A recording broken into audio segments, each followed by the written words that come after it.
എല്ലാം കഴുകി വൃത്തിയാക്കി.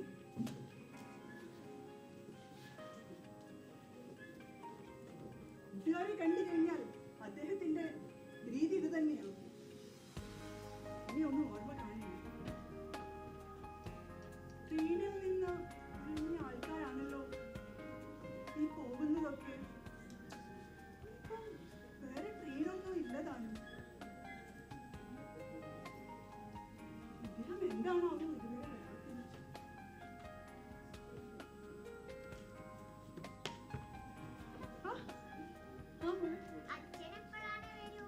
അച്ഛൻ ഇപ്പൊ വരും കേട്ടോ. ഞാൻ ട്രെയിനിൽ നിന്ന് ആൾക്കാർ പോകുന്നത് കണ്ടില്ലേ? ആഹാ, തീർച്ചയായിട്ടും കൊണ്ടുവരും. മോൾ അവിടെ പോയി കളിക്കൂ കേട്ടോ. അമ്മയ്ക്ക് ഒത്തിരി ജോലി വരും.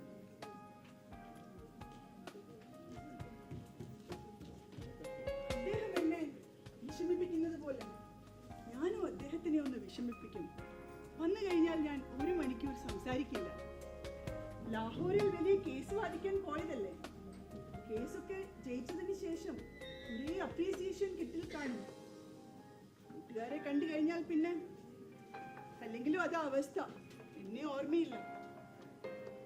എന്നെ ഓർമ്മയുണ്ടായിരുന്നെങ്കിൽ എപ്പോഴേ ഇവിടെ വീട്ടിൽ വരുമായിരുന്നു. ടെലിഗ്രാം ടെലിഗ്രാം ഇതാരാപ്പോ ഇപ്പൊ ടെലിഗ്രാം? മിസ്റ്റർ ഭരതനാവും. വരാൻ കഴിയില്ല എന്ന് പറഞ്ഞിട്ട് ടെലിഗ്രാം അയച്ചതാവും. ആർക്കായിപ്പോ ഒരു ടെലിഗ്രാം അയക്കാൻ പറ്റാത്തത്? ഞാനും അയക്കും. എനിക്ക് ടൂറിന് പോകണമെന്ന് പറഞ്ഞിട്ട്.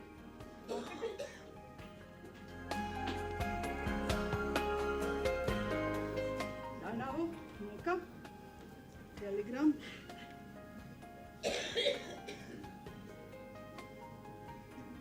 ഇന്നലെ രാത്രി 10 മണിക്ക്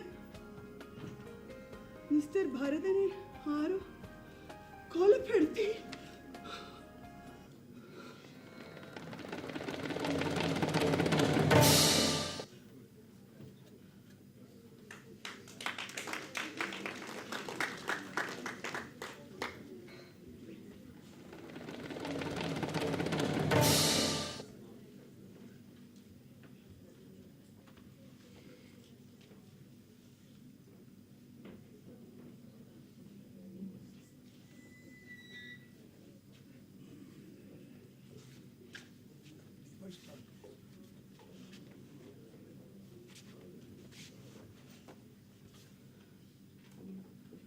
മാസങ്ങൾ പലത് കഴിഞ്ഞു. മിസ്റ്റർ ഭരതന്റെ കൊലയാളിയെ ഇതുവരെ കണ്ടുപിടിക്കാനായിട്ടില്ല. പോലീസുകാർ അവരുടെ വക അന്വേഷണം നടത്തുന്നു. 20,000 രൂപ പ്രതിഫലം പ്രഖ്യാപിച്ചിട്ടുണ്ട്. പക്ഷേ ഒരു തുമ്പും കിട്ടിയിട്ടില്ല. എങ്ങനെയാണാവോ അദ്ദേഹത്തിന്റെ കൊലയാളിയെ ഒന്ന് കണ്ടുപിടിക്കുക? അദ്ദേഹത്തിന് ആത്മാക്കളോട് സംസാരിക്കാൻ ഒരു പ്രത്യേക കഴിവുണ്ടായിരുന്നു. അതൊന്ന് പരീക്ഷിച്ചു നോക്കിയാലോ? ഇന്ന് ഞാൻ അദ്ദേഹത്തിന്റെ ആത്മാവിനോട് ചോദിക്കും, ആരാണ് അദ്ദേഹത്തിനെ കൊന്നതെന്ന്.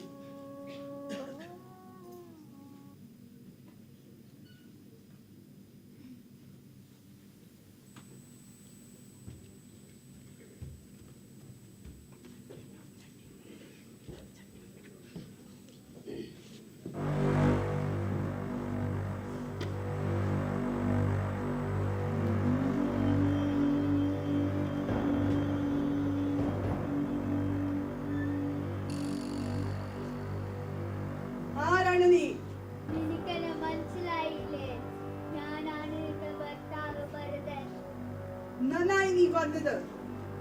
ആരാണ് നിന്നെ കൊന്നതെന്ന് പറയൂ. വീട് എവിടെയാണ്? വീട് നമ്പർ?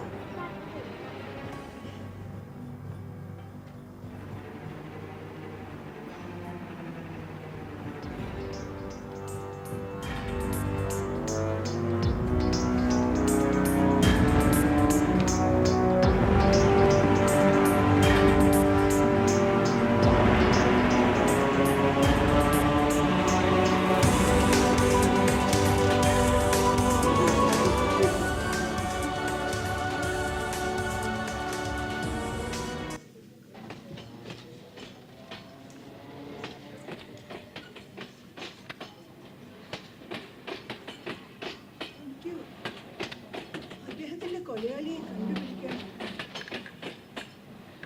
ഞാൻ ഈ കുട്ടിയും കൊണ്ട് എവിടെ പോയി താമസിക്കും?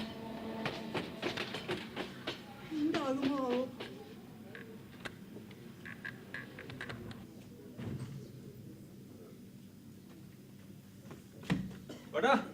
ഇവിടെ ഇരിക്കാം.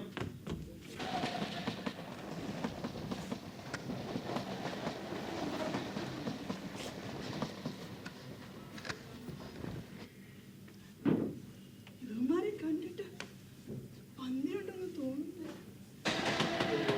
പിന്നെ ഇത്ര ദൂരം മാറിയിരിക്കുന്നുണ്ടാ? നിങ്ങളുടെ സീറ്റിൽ പോയിരിക്കും. ഞാൻ ഇവിടെ ഇരിക്കാം. നിങ്ങൾ ഇവിടെ ഇരുന്നാൽ എനിക്ക് ഇവിടെ നിന്ന് മാറിയിരിക്കേണ്ടി വരും. നിങ്ങൾ എവിടെ പോയാലും ഞാനും വരും. നിങ്ങൾ സഹകരിച്ചാലും പൈസ തരാം, പൈസ. എനിക്ക് നിങ്ങളുടെ പൈസ ഒന്നും വേണ്ട. വിടോ, രക്ഷിക്കോ.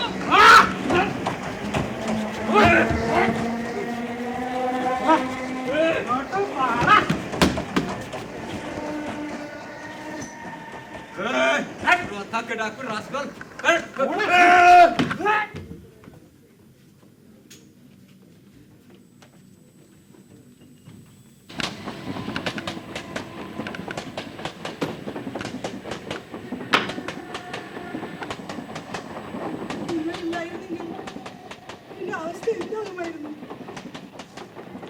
ദൈവമായിട്ടാണ് നിങ്ങളെ ഇവിടെ കൊണ്ടുവന്നത്.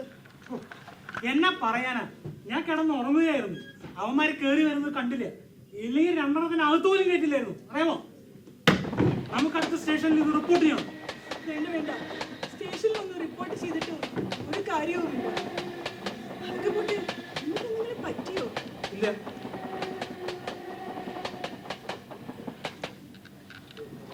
അതെ, എന്നെ രക്ഷിച്ച ആളുടെ പേരറിയണമല്ലോ. എന്താണ് നിങ്ങളുടെ പേര്? വിഷ്ണു.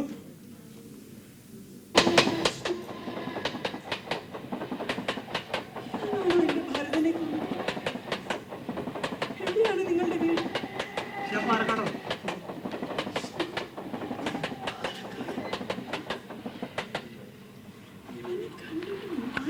തോന്നല്ലോ. നിങ്ങളുടെ വീട്ടു നമ്പർ 10.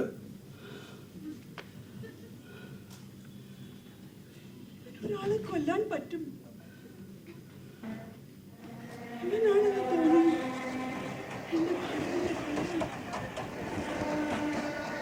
നിങ്ങൾ കണ്ണൂരിൽ നിന്നാണല്ലേ വരുന്നത്? പാലക്കാട് എങ്ങോട്ടാണ് പോകേണ്ടത്? അതെ, എനിക്ക് പ്രത്യേകിച്ച് പോകാൻ സ്ഥലമൊന്നുമില്ല. എവിടെയെങ്കിലും താമസ സൗകര്യം കണ്ടുപിടിക്കണം. അപ്പൊ നിങ്ങൾക്ക് ബന്ധക്കാരും സ്വന്തക്കാരും ഒന്നുമില്ല? എനിക്ക് ബന്ധക്കാരും സ്വന്തക്കാരും ഒന്നുമില്ല. ഞാനൊരു വിധവയാണ്. അയ്യോ, ക്ഷമിക്കണം. ഞാൻ നിങ്ങൾക്ക് താമസിക്കാൻ ഒരു വീട് ശരിയാക്കി തരാം. സ്റ്റേഷൻ എത്തിയെന്ന് തോന്നുന്നു. വരുമോ? പുലി.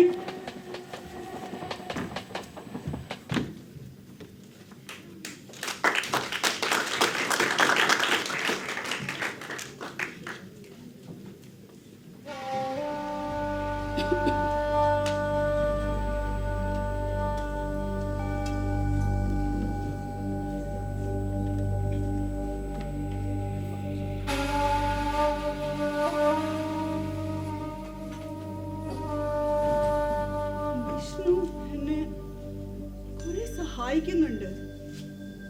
എനിക്ക് അവനോട് അടുക്കാൻ യാതൊരു താല്പര്യവുമില്ല.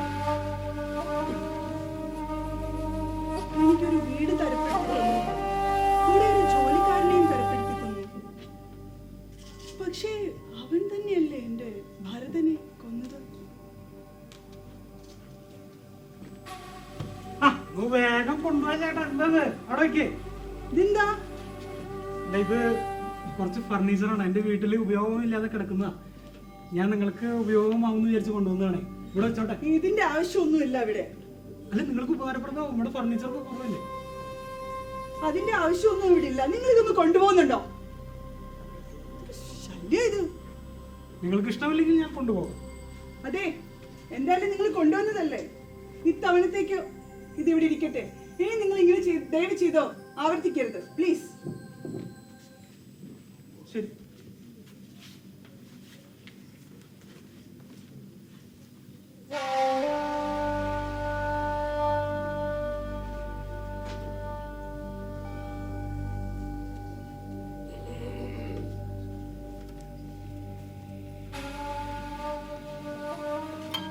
ജോലിക്കാരന് ഇന്ന് തന്നെ അവധി എടുക്കണമായിരുന്നു. എത്ര പാത്രങ്ങളാ കഴുകാൻ കിടക്കുന്നത്. മോളുടെ അഡ്മിഷനും എടുക്കാൻ സ്കൂളിൽ പോകണം. എന്റെ അവസ്ഥ ഓർത്തിട്ട് എനിക്ക് സങ്കടം വരുന്നു. അല്ല, നിങ്ങൾ എന്താ ചെയ്യുന്നത്? ഞാൻ സഹായിക്കാൻ കേട്ടോ. വേണ്ട വേണ്ട, കുറച്ച് പാത്രങ്ങളേ ഉള്ളൂ, ഞാൻ കഴുകി എടുത്തോളാം. നോക്കൂ, നിങ്ങൾ എന്റെ അതിഥിയാണ്. നിങ്ങളെ സേവിക്കുക എന്നുള്ളതാണ് എന്റെ കടമ. ഞാൻ മാർക്കറ്റിൽ നിന്ന് നിങ്ങൾക്ക് എന്താ വേണ്ടതെന്ന് വെച്ചാൽ മേടിച്ചുകൊണ്ട്. ഇവിടെ ഒന്നും വേണ്ട, നിങ്ങൾ പോയി അവിടെ ഇരിക്കുന്നുണ്ടോ? നിത്യ മോളെ വാ, നമുക്ക് നടന്നിട്ട് വരാം. നിത്യ വരുന്നില്ല.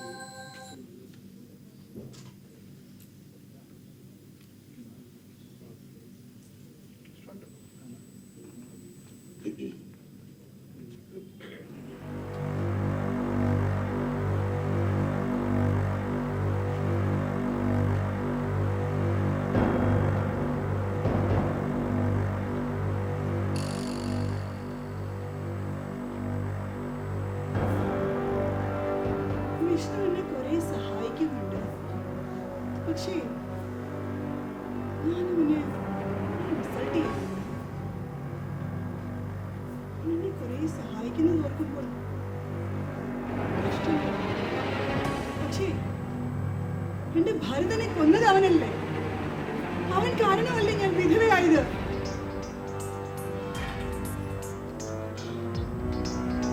എന്റെ ഭരതനെ കൊന്ന് എന്നെ വിധവയാക്കിയ അവന്റെ രക്തം ഈ കഠാരമുറിയിൽ കാണാതെ എനിക്കിനി വിശ്രമമില്ല.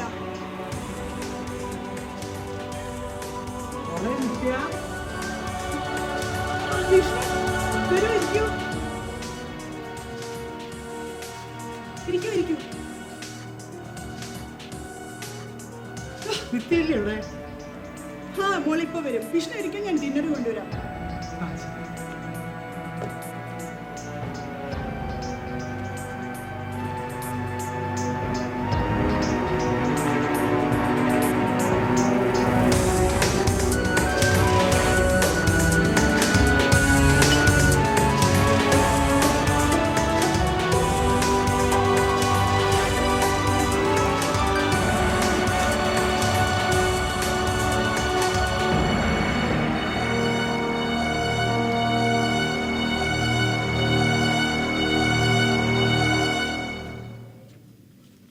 വിഷ്ണു, ഞാൻ ദോശ എടുക്കട്ടെ? നല്ല ചൂട് ദോശയാ.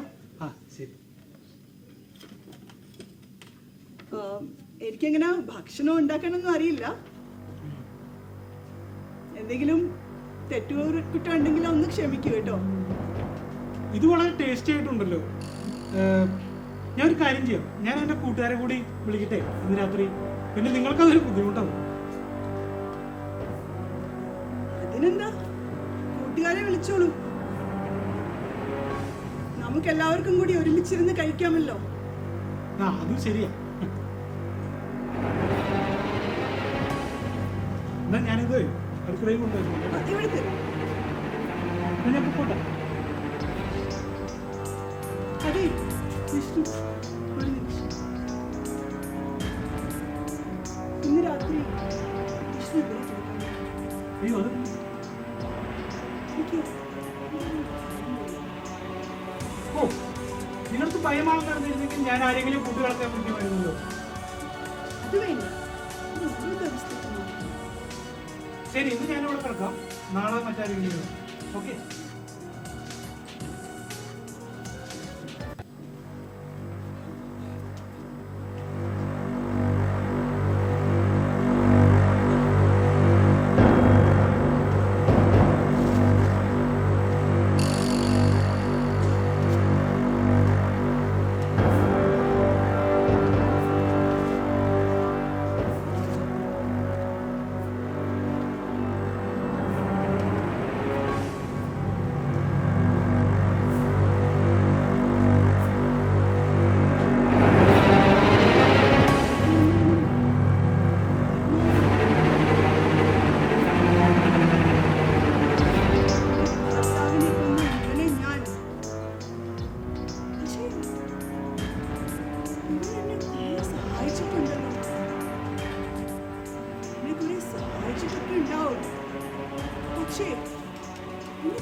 ഭർത്താവിനെ കൊന്നു എന്നെ വിധവയാക്കിയത് ഇവനല്ലേ?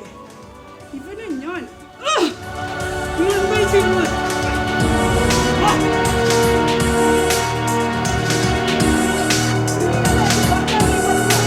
നിങ്ങൾ എന്തൊക്കെയാണ് പറയുന്നത്? നിങ്ങളുടെ ഭർത്താവിനെ ഞാൻ കൊല്ലുന്നു.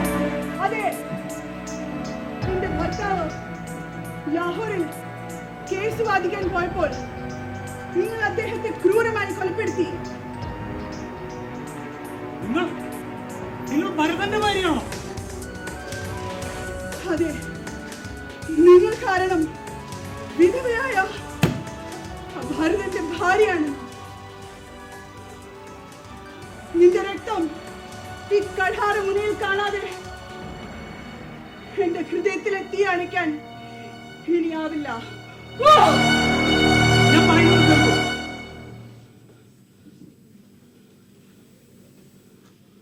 എന്റെ രക്തം നിങ്ങളുടെ ഹൃദയത്തിലെ തീ അണയ്ക്കുമെങ്കിൽ അത് ഞാൻ നിങ്ങളുടെ കാൽക്കീഴിൽ വിളിക്കാൻ തയ്യാറാണ്.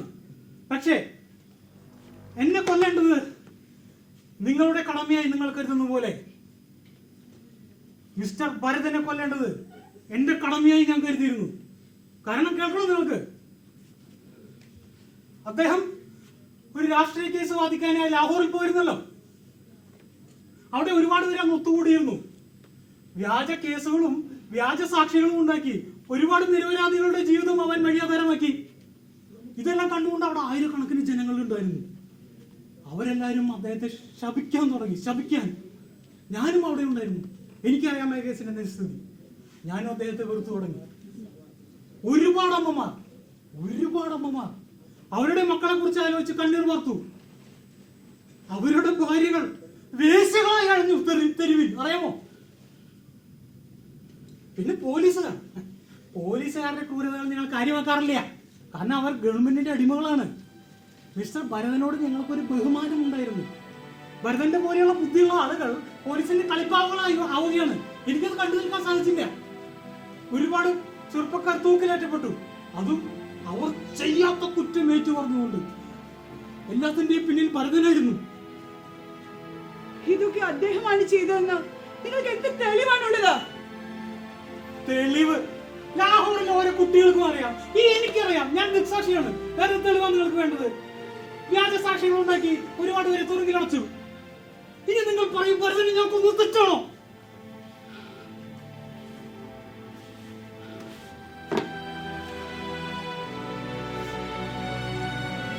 അദ്ദേഹം ഇങ്ങനെയൊക്കെ ചെയ്യുമെന്ന് എനിക്കറിയില്ലായിരുന്നു.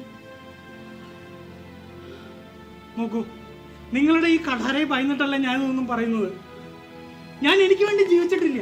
ഞാൻ ജീവിക്കുന്നത് മക്കൾക്ക് വേണ്ടിയാണ്. നിങ്ങൾക്ക് എന്നെ കൊല്ലാൻ കഴിയില്ല എന്നുണ്ടെങ്കിൽ പോലീസിനെ അറിയിക്കൂ. അവരെന്നെ ഭൂമുഖത്തുനിന്ന് ഇല്ലാതെയാക്കൂ.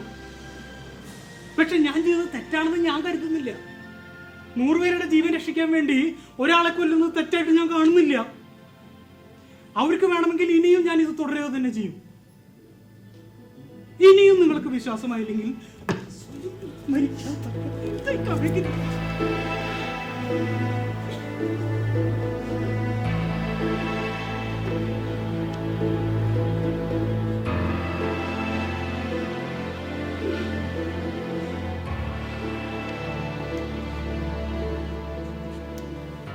നിങ്ങൾ പറഞ്ഞതിൽ എന്തെങ്കിലും സത്യമുണ്ടെങ്കിൽ ഞാൻ നിങ്ങളോട് ക്ഷമിച്ചിരിക്കുന്നു.